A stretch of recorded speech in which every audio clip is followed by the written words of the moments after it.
Hello, everyone, and welcome to today's webinar, a Tandem LC workflow for maximizing mass spectrometer utilization in proteomics. I'm Christina Jewell, and I'll be your host for today's webinar. Today's educational web seminar is presented by LabRoots and brought to you by Thermo Fisher Scientific. To learn more about our sponsor, please visit thermofisher.com. Now, today's event is interactive, and we encourage you to participate today by submitting as many questions as you want at any time you want during the presentation. To do so, simply type them into the Ask a Question box and click Submit. We will answer as many of your questions as we have time for at the end of the presentation. Also, if you experience any technical questions, you can utilize this Q&A box and we will assist you directly. But I'd now like to introduce our speakers. Our first speaker, Dr. Nagarjuna Nagaraj, Group Leader, High Sensitivity Proteomics, Evotec. Dr. Alexander Boychenko, Head of R&D Laboratory Precision Medicine Markers, Bayer. And Dr. Alec Valenta, Product Marketing Manager, Thermo Fisher Scientific. For complete biographies on our speakers, please visit the Biography tab at the left of your screen. Gentlemen, welcome. So great to have you today. You may now begin your presentations.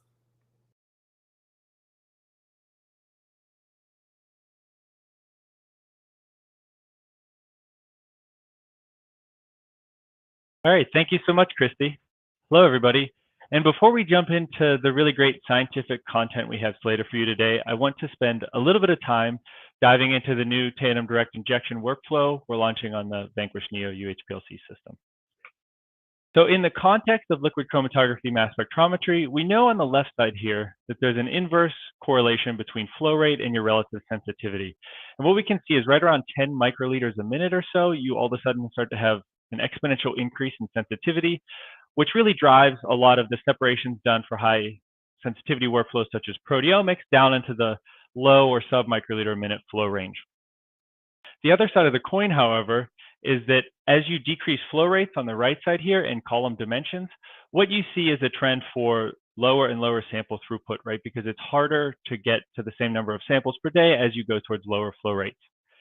So what you end up with is a decision you have to make between sensitivity or trading that off with throughput, because you can't really maximize both of those at the same time. There are certain ways we can get around this, and we currently do this on the Vanquish Neo. So instead of running at the top here constant flow across your entire run, you can do a variable flow setup at the bottom here, in which case before and after your active acquisition window, you ramp up the flow rate and the pressure, and you can shorten the overhead or the sort of wasted cycle time a little bit. Here's an example of what this looks like compared standard loading to fast equilibration and loading. And what you can see here is for short columns, you get a huge increase in the number of samples per day you can run. But for longer and longer columns, there's a diminishing returns. And this is because outside of your method overhead being dictated by gradient delay volume, the column back pressure is a major factor too. How quickly can you actually flow, and what's the pressure limit of your column? So as you can see, for longer columns, we can't boost the throughput as much. There are other means for increasing throughput, but in general, these either decrease sensitivity, peak capacity, or some combination of both, so you still have those same kind of trade-offs. When you think about the anatomy of a standard direct injection workflow, generally you have loading, you have your gradient delay volume, and then you run your active acquisition. So this is when your mass spectrometer is collecting spectra. Then you have washing and equilibration. The problem with this sort of standard direct injection workflow is that you waste a lot of that overhead space before and after your active acquisition, right? So you're not collecting data for a significant portion of your run. The way that tandem direct injection works is that by introducing a second pump and a second column, we'll call this a second flow path, what we can do is do some of these processes in parallel. So while you're running your acquisition on column 1, you're washing, equilibrating, and loading your sample on column 2. As soon as those two things are done, you switch which column is interfaced with the mass spectrometer, and so you can really cut all that overhead out of your method cycle time. What does that look like as far as advantages? So you can, the most obvious one is you can increase your sample throughput, but there aren't trade-offs in data quality. So you're not really changing your method, you're just doing it in a shorter cycle time. In addition to that, I'll talk about it in a minute, you can decrease carryover. And then the last thing I want to talk about is a lot of our work went into making the user experience of the tandem direct injection workflow look a lot like that of a standard Vanquish Neo direct injection workflow. So on this slide, I have what this looks like in practice, right? So these are 3 example methods that cover from nanoflow all the way up to microflow, a range of flow rates, capillary dimensions, as well as gradient lengths. And what I'm showing here is just examples for a fixed gradient length. So nothing is changing about your actual analytical gradient, right? We're just switching to a tandem direct injection workflow, what your throughput gain might look like. This is always going to be dependent, of course, on what your starting method is and what your target method looks like, but these are just some examples of how much we can increase throughput. I want to point out at the bottom there, mass spectrometer utilization. So that's basically the percentage of time you're collecting data out of your entire cycle time. You can see that we're all the way up in the 90% and above for all 3 methods, so really high. In addition, we've launched a few new single and double nanoviper columns and have a range of columns that can really offer optimized chromatography across this full flow range. I spoke a moment ago about decreasing column carryover. And so what I mean by this is because we're doing the column washing in parallel, all of a sudden we have a lot more real estate to actually wash a column in the background without impacting your cycle time. So we introduced 4 different automatic column washing patterns. And what these allow us to do is just have pre-programmed washing gradients that you can select the number of gradients as well as the column volume you want to wash. We then took a trapezoidal gradient and applied this to a HeLa digest using TMT 18-plex labeling. And so this is a type of sample that generally is a struggle when it comes to column carryover. And what we're able to show is for this 92-minute method from 250 nanograms all the way to 1,000 nanograms, we're able to virtually eliminate or completely eliminate carryover. And so what you can see here, even for the 1 microgram injection, quantified peptide number and quantified peptide peak area, these are percent is extremely low. If you want to extend your method out further, you have even more time for washing, then you can decrease this even further. So the key takeaway here is that you can decrease your carryover, but you don't actually impact your cycle time at the end of the day. The last thing I want to talk about is the simplified user experience. And so everything you already have on a Vanquish Neo UHPLC system, so easy monitoring of all of your modules and your columns that you're currently running is available on the Vanquish user interface. But you also have all the scripts, so your step-by-step guidance for things like workflow exchange and troubleshooting are all also included for the new workflow. On the right side, I have the instrument method editor, and this is really the heart and soul of the new workflow, because the way this works is we have all of the boundary conditions laid out for each parameter, and they're all connected and being run in calculations in the background, such that we make sure that your method stays within the optimal range without having to change your gradient. As I mentioned before, you can always ensure that your tandem direct injection method is optimally using the cycle time. So with that, I'm going to pass it on to our first speaker, Naga, who's going to talk about how Evotec is utilizing the new tandem direct injection workflow for their proteomics. Thank you.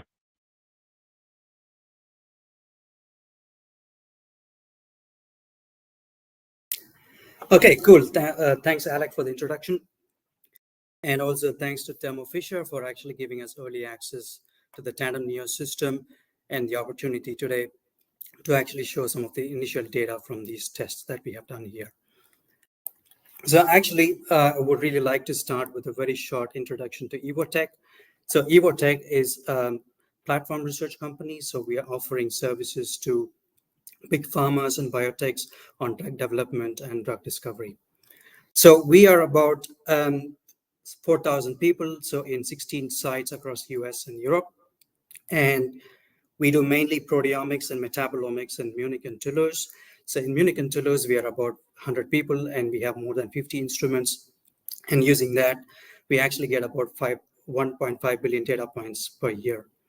So in metabolomics and proteomics department, we actually do multiple different types of projects.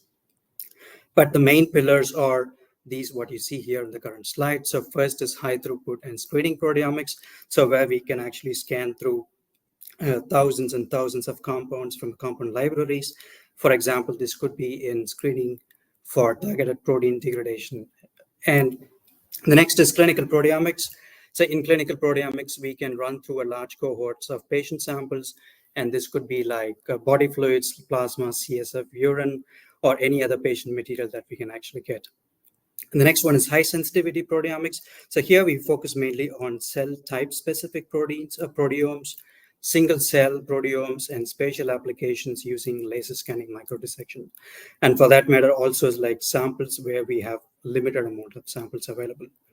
And lastly, in untargeted metabolomics, we can run through and quantify in-depth high throughput.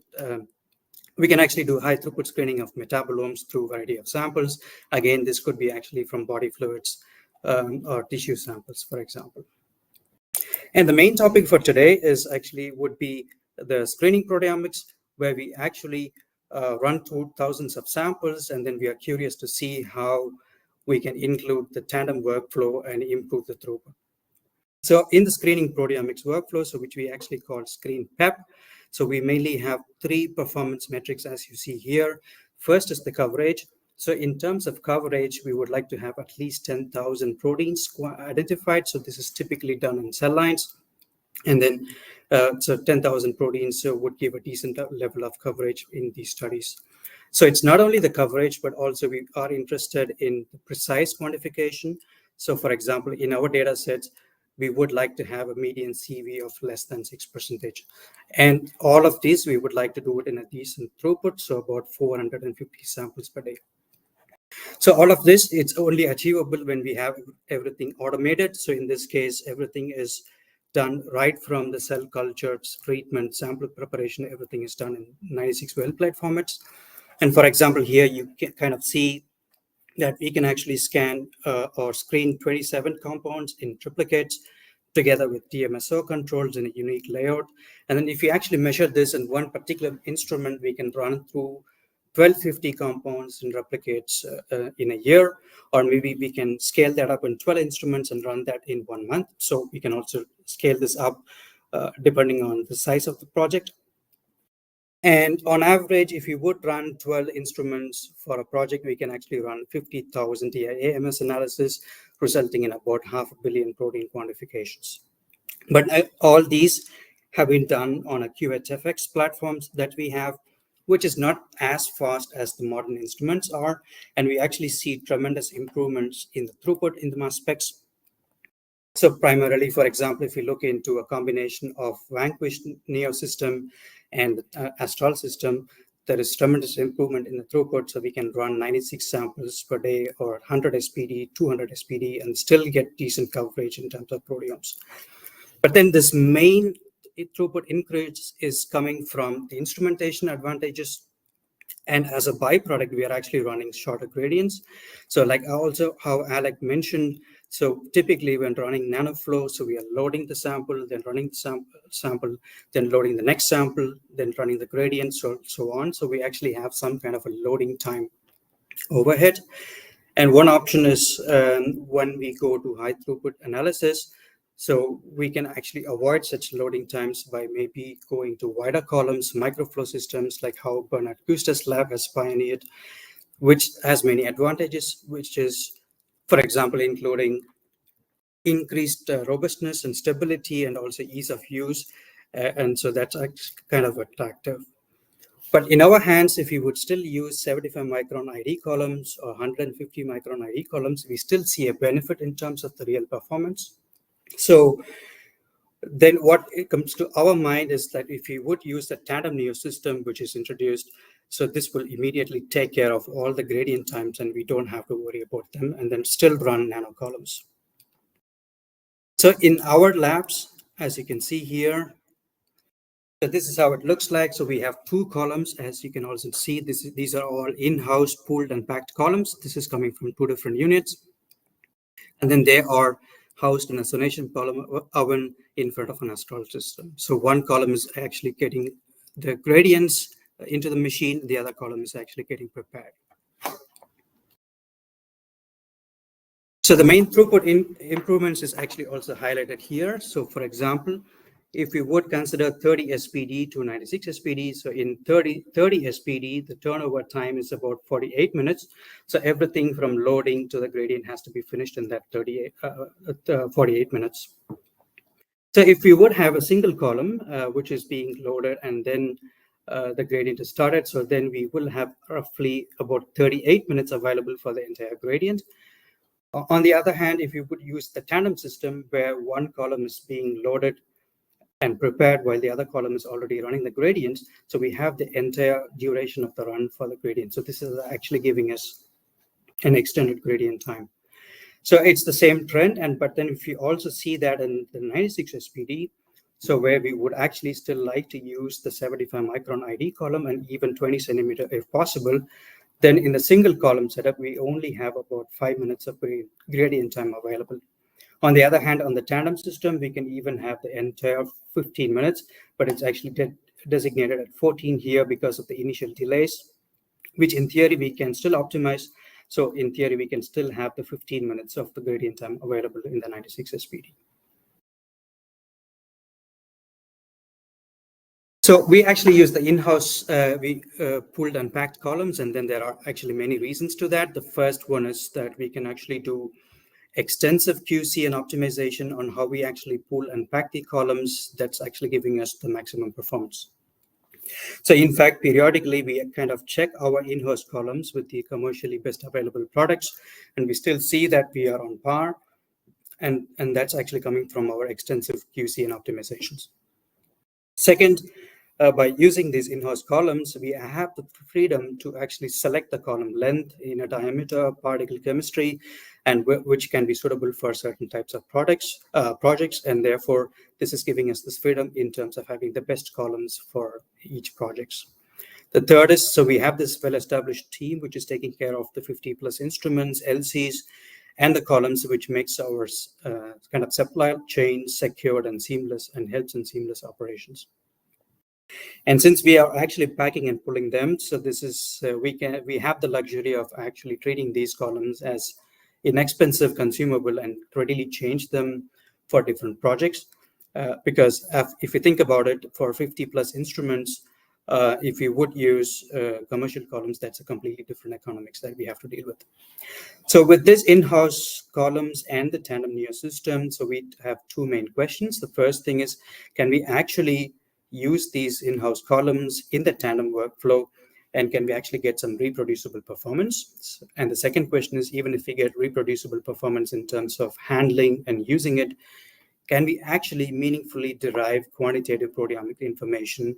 Because maybe the changes at the proteome level is much smaller than the changes coming from multiple columns. So these are the two questions that we would like to address. So the experimental design is as follows. So we have the common human yeast E. coli mix, the HYE mix in 3 different mixing ratios ABC. And this was measured in tandem setup, the tandem direct injection, and also in the single column standard direct injection. And the way it is done, so we actually measure them in column 1 and column 2 in at least 4 replicates per column, per condition, so that we can actually have meaningful quantitative comparisons across and within the columns. And in addition to the HYE, then we have cell lines that are treated with either DMSO or MZ1.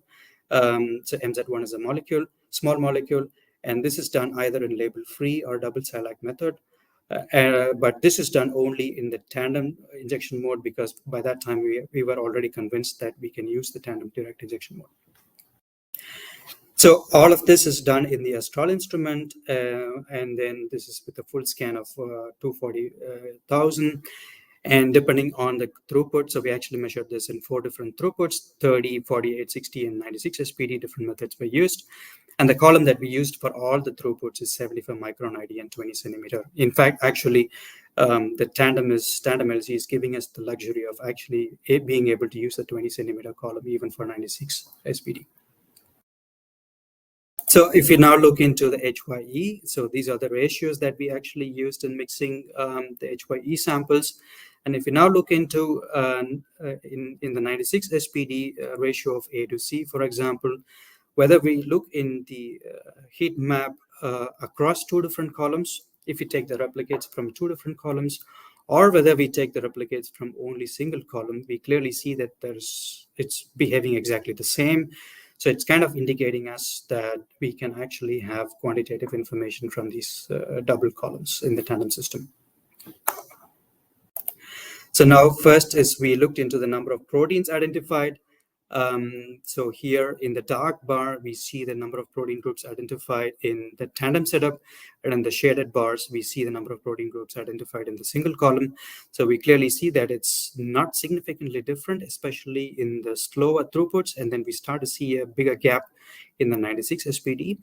But like I previously said, it's not only the IDs, we also care for very high quality quantification. So now if we only look into the proteins that have less than 10% CV, we see that, okay, in 30 SPD, there's not much of a difference. But if we go towards the higher throughput at 96 SPD, which is also what is relevant these days, we clearly see a huge boost when we measure samples on the tandem LC compared to the single column setup. So we actually wanted to look into where exactly this benefit is coming from, because the ID is the same, the quant is much more beneficial. So we looked into different parameters. So for example, we looked into the peak widths of the chromatography. So what we see here is a ratio of peak width coming from the tandem system versus the single column system. So here, if the ratio is 1, the peak widths are the same. If it is above 1, the peaks are actually wider in the tandem system. So here, clearly here we see that the peaks are actually wider in the tandem system, and the immediate reaction would be that maybe the chromatography is not good and then the resolution is not there. But we also looked into the peak capacity. So again, it's a ratio of peak capacity in the tandem system versus single column system. And we see that in all cases, the peak capacity is higher in the tandem system, indicating that the efficiency of separation is much better. In fact, in 96 SPD, we almost have twice the peak capacity in the tandem system. So actually putting these two together, we can clearly say that, okay, so because we have more available time, available gradient time in the tandem system, we actually don't have to squeeze the gradients, artificially squeeze the gradients. Therefore, we don't have to have narrow peaks. And then what actually happens is, because of this, we have enough data points across the peak, which means we have better quantification. And that's the reason why we have much better quantification in the tandem system and higher throughputs. So this is just a quick PCA plot looking into the 3 different samples, HYE, A, B, and C. And we can clearly see that the samples are separate from each other. But indeed, if we zoom in, we kind of see that there is a separation based on the columns, which is actually not surprising. And we expect to see this, but still it clearly shows that we can distinguish the samples from each other. So as a conclusion from the HYE experiment, we can clearly see that the tandem operation of 2 columns actually provides more available gradient time. And because of the more available gradient time, we actually have much better separation quality, and therefore also more peak capacity, more data points per peak, and therefore much better throughput and depth of quantification. And also we see that the variations from the sample is much, much greater than the variations from the 2 columns, even though this is not close to real life scenario. And most importantly, it also tells us that we can actually use the in-house full and packed columns in the tandem workflow, and this is perfectly feasible. So with the HYE, we can clearly see that the sample variation is bigger than the column variations. But HYE is not a real-life scenario, so therefore we are measuring here cells treated with the compounds. So what we essentially do here is cells either treated with DMSO controls or MZ1 at certain concentration for 6 hours. And then after treatment, the cells are lysed, digested, and purified using solid phase extraction. And these samples are now measured on the tandem system. So very short intro, what MZ1 is doing. So MZ1 is a molecule that essentially brings BRD4 as a protein in close proximity to the E3 ligase complex. As a result, BRD4 is ubiquitinated and then subjected for proteasomal degradation pathway. So therefore, we should actually see the like a degradation of BRD4 in these samples. And the question is whether we can see this quantitatively across the 2 columns. So first, now looking into the number of proteins identified, we clearly see So here we see the different throughputs, and whether it's DMSO or MZ1 treated sample, whether it's column 1 or column 2, it doesn't really matter. The behavior is the same. And even in 96 SPD, we clearly see close to 10,000 protein codes identified. Again, so now if we look into proteins that are actually quantified with less than 10% CV, we clearly see that even in 96 SPD, because of more available gradient time, so we can quantify close to 7,500 proteins. Now, if we do a quick PCA plot of these samples, so we clearly see that the DMSO is completely separate from the MZ1 treated sample, and that's the case in all of the throughputs, so from 30 to 96 SPD. And now we can use the data in two different versions, two different formats. So because we actually have the replicates across columns and within columns, what we can do is take replicates within a particular column and then perform a quantitative comparison and see what proteins are changing. Or we could also take replicates across the two different columns and then perform the same quantitative comparison to see the effect of the compound treatment. So now to compare that, we actually are looking into the median CVs. So in light blue, we actually have the CV measurements when we do such comparisons within the single column, and in dark blue, we have the CV measurements when we do such comparisons across two columns. So for example, if we just look into a DMSO or within just MZ1, we see a marginal increase in the CV when we move from single column to replicates coming from two columns, which is actually also not surprising. But the most important fact is all these CVs are much less than 10%. So it's clearly indicating that we can actually do a quantitative comparison across DMSO treated and MZ1 samples. And this is exactly the same whether it's 30 SPD or 96 SPD. So now if we quickly check the volcano plots for all this, and then this volcano is coming from replicates coming from two columns and not from single column, then we clearly see the picture, and then you can see that BRD4, which is the expected protein, is specifically downregulated, and that's the case in 30, 48, up to 96 SPD. So this kind of shows that such quantitative information can be obtained by running replicates across two different columns.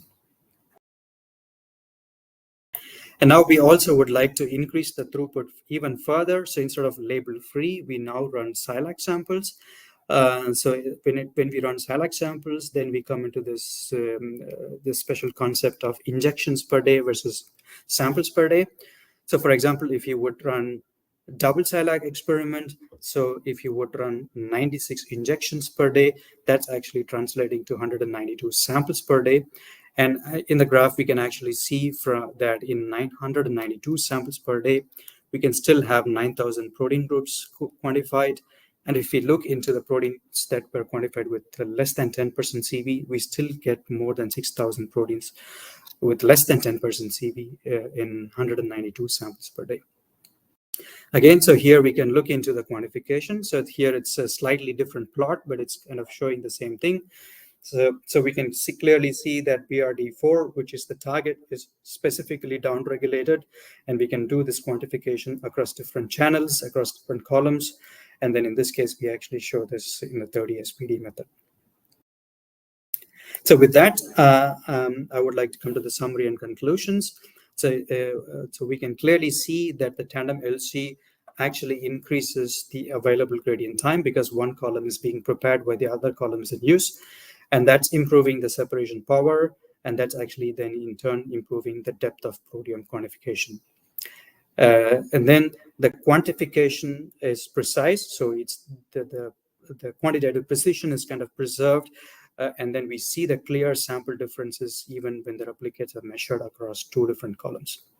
One other benefit for which I did not show any data is because one column is extensively washed, then equilibrated and loaded, so there is a minimal carryover coming from one column, from one sample to the next sample. So what we are looking forward to is probably maybe an advanced feature in the scheduling software where we can actually say if we would have 2 screening plates, we can somehow schedule 1 screening plate in the left column and the second screening plate in the right column, for example.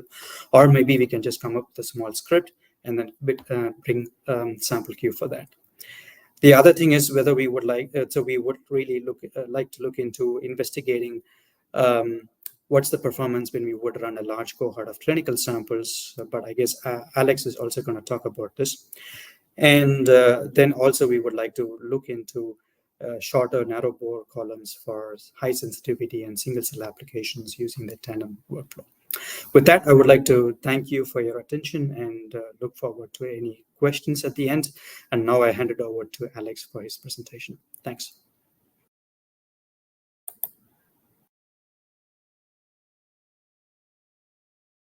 Thank you, Naga. Really exciting data.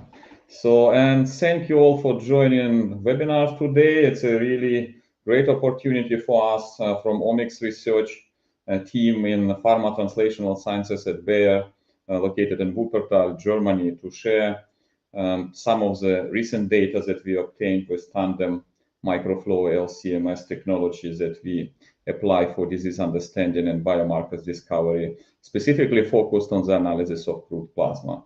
And I would like to acknowledge the contribution of Alicia Bruno. So she was really instrumental in utilizing this new technology and testing it. And let me get directly to some of the input and why we do it. So disease understanding on clinical and molecular levels is really one of the parts of the drug development process. While the linear process of drug development appears straightforward, the reality is a little bit more complex. The demand for better medicines and higher responder rates necessitates continuous knowledge acquisition about disease and patient phenotypes. This ultimately leads to patient stratification and predictive enrichment.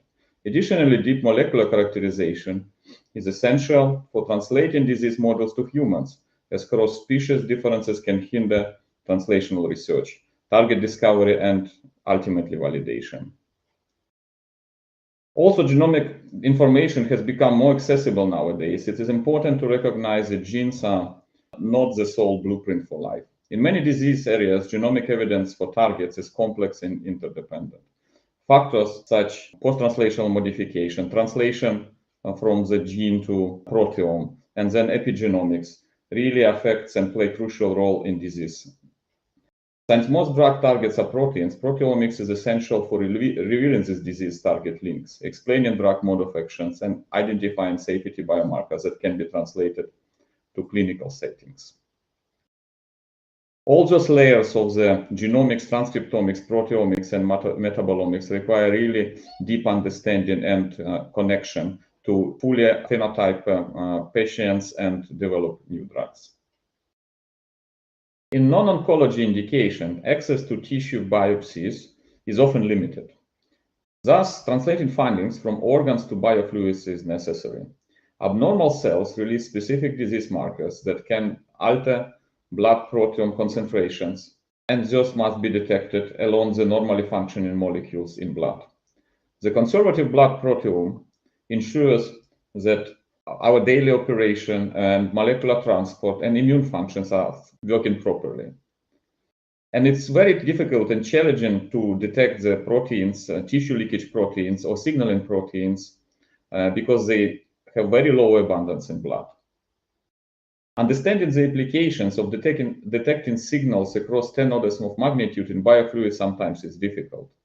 So here there is a small video that just tries to imagine what it takes to get this 10 orders of magnitude to detect the low abundant proteins. So what is needed to overcome those challenges in context of LC-MS proteomics, which is one of the key technologies that we have in parallel to well-established ligand-binding assays or newly released proximity extension assays or any other technologies that relies on the amplification. The first and utmost is robustness. We selected here microflow LC setup where heated electrospray ionization source with low flow needle ensures high signal robustness without the need for position adjustment. In addition, higher flow rates ensure stable retention times. Carryover is one of the hidden secrets in proteomics and specifically nano-LC-MS applications with long columns. Here, the demand for higher throughput is constantly balancing with increased carryover. The proper washing with alterations between high and low concentrations of organic solvents are often needed to clean the columns properly and avoid cross-contamination from injection to injection. At the same time, high MS utilization can be achieved only by combining fast loading, minimal delay times, and accelerated washing. And the last but not least is the fight for dynamic range, where the high peak capacity and increased sample loading are required to reach low abundant proteins in biofluids. Following our core work on microflow LC-MS and proteomics that we conducted at Professor Bernhard Küster at Technical University Munich, we investigated options to get more sensitivity with lowering flow rates while keeping heated electrospray ionization source as the main requirement for the robustness. Here you can see that in the range of 10 to 20 microliters, it is possible to increase the sensitivity measured as a peak area, but even more important, the peak height that at the end translates into the more sensitivity for complex samples. Going below 10 microliters per minute with such source is not really feasible due to the instability of the signal. This range of flow rates from 10 to 20 microliters demands the downscale of column from 1 millimeter to 300 micron ID to ensure lower delay times. However, the loading capacity of those columns also decreased significantly, as that results in wider peaks for high loadings, also reduced protein identification.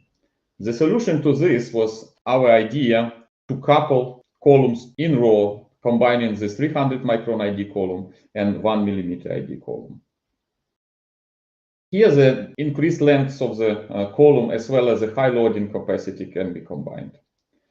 The downside of this is the increased time for sample loading because of the high pressure that is required to run this setup, as well as the longer times that are needed to wash column and re-equilibrate the column at the end of the run. The solution to this was the new Tandem LC direct injection setup from Thermo Scientific Vanquish Neo UHPLC system. This configuration uses two pumps. One is always running separation gradient and alternating between columns, which in fact, in our case, is the two columns coupled together. And the second pump is executing in parallel sample loading, column washing, and column equilibration. After several optimization rounds, we stopped on 30 minutes peptide elution with more than 90% MS utilization. The Tandem LC system was coupled to Orbitrap Explorers 480, mass spectrometer, and data we acquired and data-dependent acquisition mode that we used to cover also multiple post-translational modification during the database search. This setup allowed us to almost double throughput by cutting all non-productive steps. Here you see an example of the consecutive injections of crude plasma tryptic digest, showing good reproducibility from run to run without any unused MS time. Going through our requirements to the LC-MS platform that is suited for day-to-day profiling of biofluids, we tested also the separation performance and different loading amounts, starting from 2.5 microgram loaded onto the column up to 100 micrograms that you can see from left to right and then from bottom to top on the right side. Here the important part was to check is the peak width is really changing a lot with the higher loading amounts. As you can see here, there is, as expected, the slight increase in the peak width, but it's only around 10% from the lowest loading amounts that we tested to the highest of the 100 microgram. In real life applications, we are able even load more on the column to increase the depth of the plasma protein profiling. Also, this significantly improves our protein identification rates for plasma samples. And at the last step, we check the carryover on the column after injection of high amounts of protein digest. Here you can see the profiles, pressure profiles, which you will observe on separation pump during the normal gradient execution on top in the column 1, and in parallel for the reconditioning pump, which is where we decided to use those 4 wash cycle steps with the rectangular profile starting from low organic concentration going to high organic amount. And those alternating wash cycles allow almost to eliminate carryover from run to run. On the right side, you see the same column 1, where the 100 microgram of protein digest from crude plasma was injected. And that column then after washing, or the blank was injected, and with a zoom in, you can see that the tick profiles is in majority of the retention times is around 0.02%, which is really indicates extremely low carryover that can be achieved with proper washing with those alternating steps of low and high organic on the column. So now we come to the use cases where we apply this LC-MS proteomics setup. And one of the use cases was the investigation of the effect of plasma ADTA collection parameters that can be in fact varied within the clinical settings on proteome composition. So ADTA plasma collection done in clinics, and there are different things that could happen during this process. So the temperature in laboratories can be different. The time between collection and the creation of the final sample and centrifugation might be different. The tubes that are used, and at the end there is also the differences in centrifugation force, which is really dependent on the location of the hospital, the country, and the available equipment on site. And with this, the centrifugation force can, in real life, change from 500 to 2,000, 3,000 G for samples prepared in different sites. Normally, this doesn't cause any issues for majority of well-established biomarkers and clinical parameters. However, to avoid biases in comprehensive omics studies, it is essential to understand the impact of variable centrifugation force on the data. So here you see in the middle the results of the replicate analysis of the samples prepared at different centrifugation force from 500 to 16,000 G. And with around 1,000 quantified proteins from crude plasma among all samples, you can see that the groups can really be differentiated depending on the centrifugation force. Bottom in the middle, you see the volcano plot, where there is a clear evidence that the centrifugation at 16,000 G results in a number of downregulated proteins in comparison with 500 G, which is probably expected with the depletion of some cell debris, as well as smaller platelets and other cell types. We looked on the pathway analysis on this blood proteome and found out that really that the major enrichment of the pathway was observed for the blood platelet proteome. And those proteins were downregulated, where we have the coverage of 60 out of 363 proteins for these pathways. In the middle of that is the integrin beta-3, which is a known protein for the platelet. And you can see here that not only that this protein concentration is decreased, you see the continuous decrease, which is correlating with the speed. That means that the standardization of the conditions for the analysis of such type of samples is really essential to avoid biases within the understanding and discovering new biomarkers or understanding the disease and regulation of proteins. For disease understanding study, we usually also combine multiple layers of information. And the first one, as you can see, was LC-MS proteomics. On top of that, we do LC-MS metabolomics, and here you can also see the very clear differentiation between the different centrifugation force, with the very clear evidence of the 500 G group being separate from other groups. On next level, we study we extract mRNA and microRNA from the samples, and we checked if there is also dependency and on those molecular fingerprints. And the number of microRNAs was also downregulated, confirming the decrease of blood platelets, as those are related to the platelet, like RAS-related protein, RAP1B, integrin B1, as well as the peroxyrhodexin 6. That is one of the most abundant mRNA in platelets. Another one is a 1433 protein epsilon that is considered to be conserved among the different platelets independent of the conditions. And we see here that it is also decreased with the centrifugation force. Interestingly, we also observed decrease of several other mRNA like TIMP1, which is recently reported as a biomarker that might be enriched in platelets after interaction with cancer cells. Similar levels of microRNA were also strongly reduced with force above 500 G. Another approach for the proteomics that we deploy is the proximity extension assays from Olink.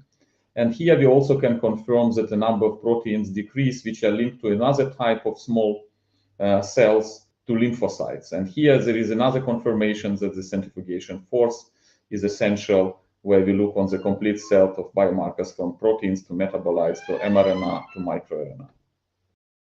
The next example is related to the understanding of the disease and finding the potentially new biomarkers from the patient samples. So here we have a set of samples from the biobank where 35 plasma samples from the patients with acute respiratory distress syndrome and 18 plasma from the control. As before, we applied here the multiple technologies like metabolomics, multiplex ligand-binding assays, but also the LC-MS proteomics. And for those 53 samples, we were able to quantify around 1,300 proteins based on the 20,000 peptides. You can see a clear differentiation between the control and IRDS group, which is of course expected because of the severity of that disease. Both on the PCA plot as well as cluster analysis, there is a very clear and strong differences between those plasma samples. On top of that, you can see here that the sex is not significantly changing the picture of the and doesn't separate between samples. What is very important for such disease understanding studies, sometimes forgotten or overlooked, is to first understand what are the changes that are related to the medication or treatment of the patients and the disease. And here we looked very deep into those changes for the three main treatments that were used for those RDS patients. With the pathway enrichment analysis, we clearly see that that RDS patients have reduced platelet activation. And this is most probably linked to the anticoagulation treatment that they receive. On the next, you can see that the RDS patients have also the increased levels of hemoglobin proteins. And this is most probably related to the anti-anemia treatment that those patients receive. On the bottom on the right, there is several biomarkers that could be related to the treatment with glucocorticoids. And here there is a alpha-1 antihemotrypsin that showed the increased levels in the patients, and then two proteins that are downregulated and known to be downregulated based on the glucocorticoids treatment, sex hormone binding globulin and histidine-rich glycoprotein. With this, I hope I really showed you the power of LC-MS proteomics in plasma, where it can be applied to different types of questions and answer really important biologically relevant questions on the disease as well as on the biomarkers. And summarizing where the Tandem direct injection microflow LC-MS proteomics with those coupled columns can be helpful in the understanding the disease, it's really that proteomics is at the center and essential to get really precise information and drive the development of new precision medicine. Deep biofluids proteome profiling continues to be a challenge that requires technological and data processing improvements and optimization of all analytical steps, including the sample preparation that is really crucial for getting the reliable results that can be translated from clinics to clinics. Tandem direct injection microflow LC-MS with coupled columns of 300 micron ID and 1 millimeter ID allows to combine robust ionization, retention time reproducibility, have low carryover and high mass utilization. On top of that, the loading capacity, increased loading capacity allows to get deeper into plasma proteome. Consistency in this plasma preparation is crucial to avoid biases with data interpretation. And LC-MS proteomics provides insights into mode of action of drugs and can reveal proteome changes caused by medical treatment and disease. With this, thank you for your attention and looking forward for your questions.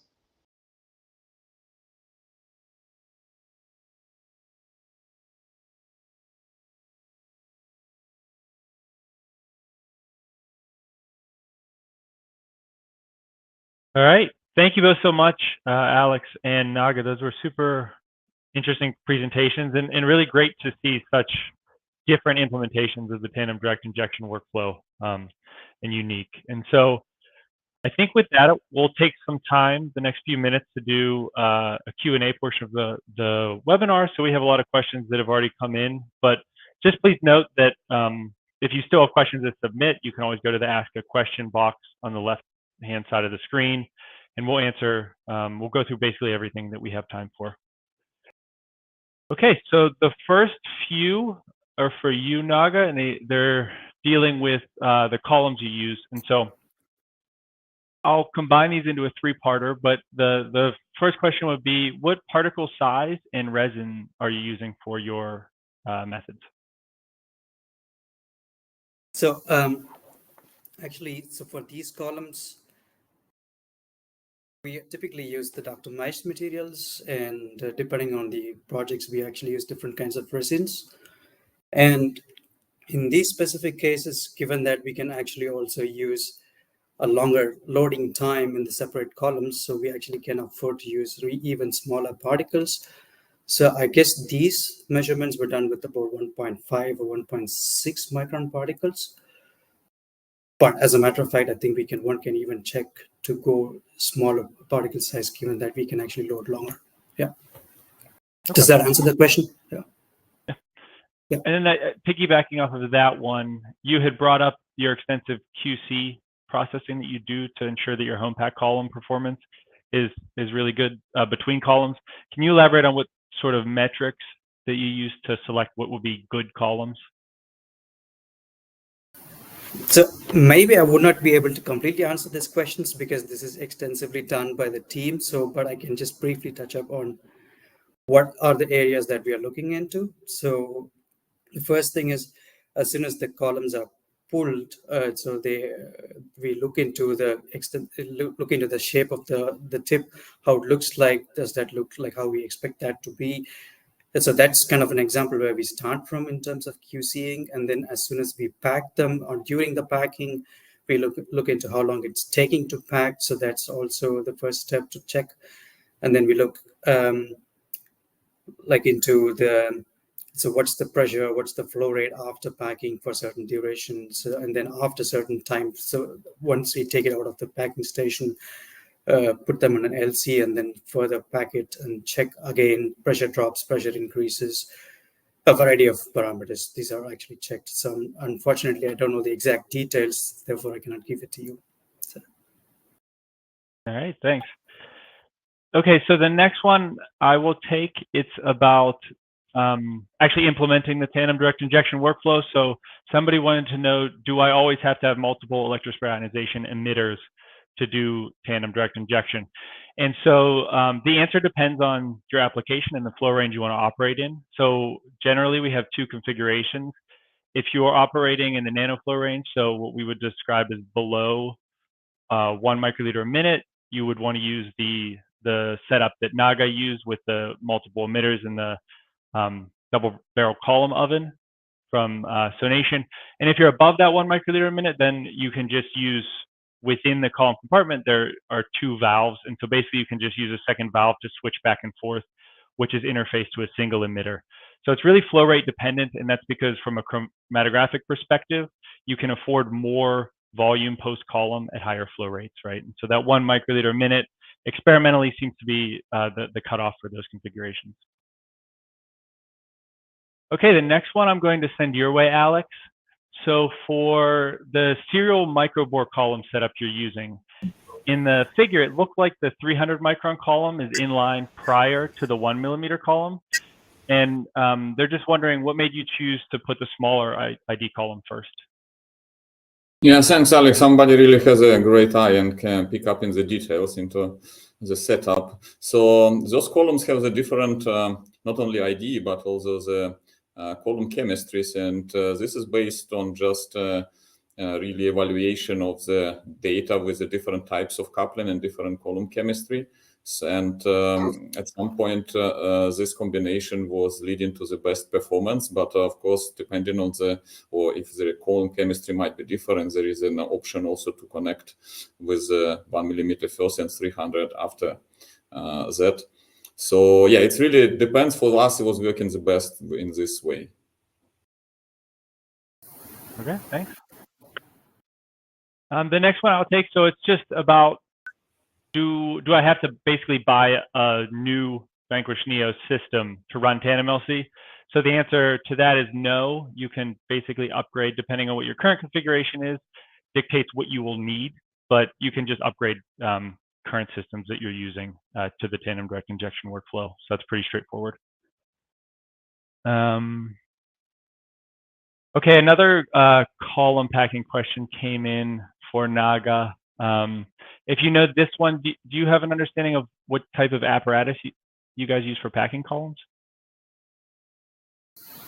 I'm gonna guess the name. So it's I think it's one of the laser pullers classically, which is, I think we have this instrument for like almost 15 years. I think it's Sutter. I could be wrong. I'm sorry, I don't have the details. Yeah. Not a problem. Okay, so next up, I'll pitch this one to both of you. So we'll go Alex first and then Naga. Since using this workflow, the mass spectrometer utilization is so high, does it present challenges with keeping the mass spectrometer clean? You have to do that more often. So Alex, you can go first.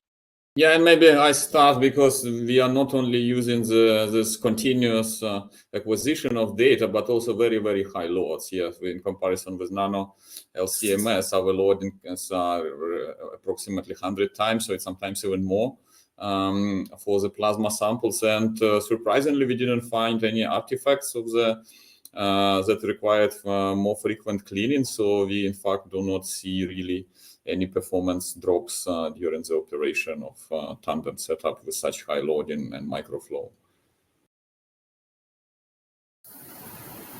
So actually, I would say like we have not seen like a significant difference whether so now we are switching to 96 SPD mainly, and previously we were running at 10 to 20 SPDs before. And also at the moment, this 96 SPD is now done in front of the Astral instruments. And here, we don't have the instrument for so long, but so far the cleaning frequency is not particularly higher compared to what we do usually. So I also don't know why, but we are not seeing especially particularly higher frequency of cleaning yet. Okay. I have another one for Alex. So regarding throughput and depth of LCMS compared to PEA for biofluids, do you see an advantage for LCMS? And how do you actually look at the complementary data across those different technologies? How do you integrate that, I guess? No, I think this is really a core question why we use the multiple technologies, because each of those cannot really give the all answers and cover the proteome. So a lot of the interesting proteome parts for us is really coagulation cascade and complement factors, and those are not covered by proximity extension assays or by the ligand-binding assays, which are mostly focused on the very low abundant proteins and the tissue leakage or chemokines. And in that respect, LCMS proteomics, specifically in plasma samples, provides really deep insights into the functional proteome from the blood functional proteome, and also the post-translational modifications that are driving a lot of the changes with this. So in combination of those multiple techniques really gives a more comprehensive picture. Yeah, thanks. Okay, so it looks like we're running out of time. I would like to do one more question on here before I turn it over to Christy. So I'll take this one. Does the Tandem LC work for trap and elute, or is it for direct injection only? And so don't worry, you didn't miss that in introduction. We didn't really cover it, but the key here is that so first of all, no, it does not support trap and elute. But I want to kind of talk through that a little bit, because there's a couple different reasons why you might use a trap and elute workflow, right? So number one being to boost your throughput so you can load faster, right, and do some things offline, like trap column cleaning. And then the second usage case would be if you need to make sure to sort of protect your column and maybe your mass spectrometer from things going directly into your column.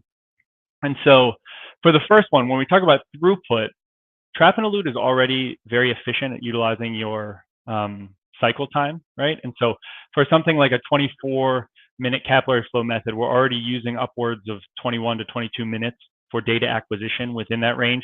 And so you're looking at 90% mass spec utilization already there. So the benefit of moving that towards Tandem is a lot smaller in that regard. But I think that the second point I want to call out here is that there are other ways that you can sort of protect the column. So in a technical note we're publishing shortly here, we actually looked at adding a trap column in front of the analytical column in order to sort of preserve the column for longer term. And we saw basically the same throughput and the same type of results there as well. In addition, I want to mention that for direct injection workflows, there is the advantage of you tend to have higher sensitivity and higher proteome depth. And that's because you don't experience the same degree of loss of things like hydrophilic peptides. And also your chromatography, your peak shapes tend to be a little tighter. And so overall, there are advantages to going to direct injection. And so that's kind of why we pursued this first. So I think we're right at time there, and we will try to answer any other questions that come in via email after this, but I would like to pass it on now to Christy. Thank you. Thank you, gentlemen, for this excellent presentation, for your time, and for your important research. I do want to thank LabRoots and our sponsor, Thermo Fisher Scientific, for underwriting today's educational webcast. Now, before we go, I do want to thank the audience for joining us today and for their interesting questions. As Dr. Valenta mentioned, questions that we did not have time for today, and additionally, those that are submitted during the on-demand period, they will be addressed via the email address you provided at the time of registration. So today's webcast can be viewed on demand, and LabRoots will alert you via email when it's available for replay. So we encourage you to share that email with your colleagues and your friends who may have missed today's live event. That's all for now. Thank you so much for joining us, gentlemen. Again, it's always a pleasure. Have a great day, everyone. Bye-bye. Thank you. Bye. Thanks a lot.